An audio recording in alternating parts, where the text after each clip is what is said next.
Polling స్టేషనా పెళ్లి మండపమా? తెలంగాణ రాష్ట్ర వ్యాప్తంగా రెండో విడత గ్రామ పంచాయతీ ఎన్నికల పోలింగ్ ప్రశాంతంగా జరుగుతోంది. అయితే ఓటర్లను ఆకట్టుకోవడం కోసం వరంగల్ జిల్లాలోని ఆ గ్రామ పంచాయతీలో ఏర్పాటు చేసిన గ్రీన్ పోలింగ్ స్టేషన్ వావ్ అనిపిస్తోంది. ఓటర్లను అబ్బురపరుస్తోంది.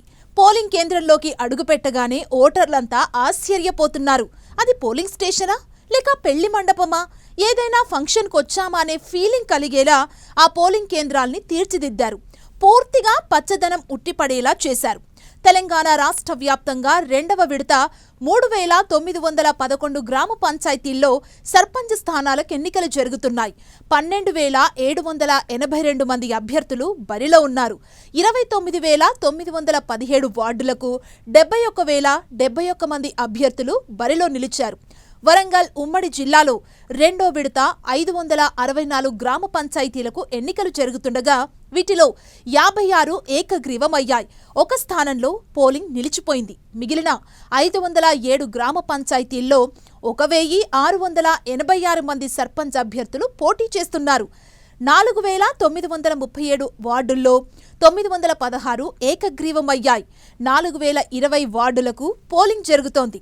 వరంగల్ జిల్లా కలెక్టర్ సత్యశారదాదేవి ఆలోచనతో పోలింగ్ కేంద్రాలు పెళ్లి మండపాలను తలపిస్తున్నాయి.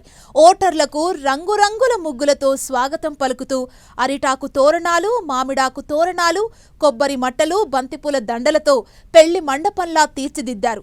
ఓటు హక్కు సద్వినియోగం చేసుకోవడం కోసం వచ్చే ఓటర్లకు వినూత్న రీతిలో స్వాగతం పలుకుతూ వారంతా ఏదైనా పెళ్లి మండపానికి, శుభకార్యానికి వెళ్తున్నామా అనే ఫీలింగ్ కలిగేలా పోలింగ్ కేంద్రాలను ఏర్పాటు చేశారు.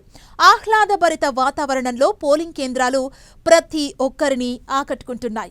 ఉదయాన్నే పోలింగ్ కేంద్రాలకు వచ్చిన ప్రతి ఒక్కరిని అక్కడి అరిటాకు తోరణాలు, బంతిపూల దండలు, సందేశాత్మక రాతలు అబ్బురపరుస్తున్నాయి. పూర్తిగా పచ్చదనం ఉట్టిపడేలా కనిపిస్తున్న పోలింగ్ కేంద్రాల్లో ఆఖరికి మెడికల్ క్యాంపు కూడా అరిటాకులతో ఏర్పాటు చేశారు.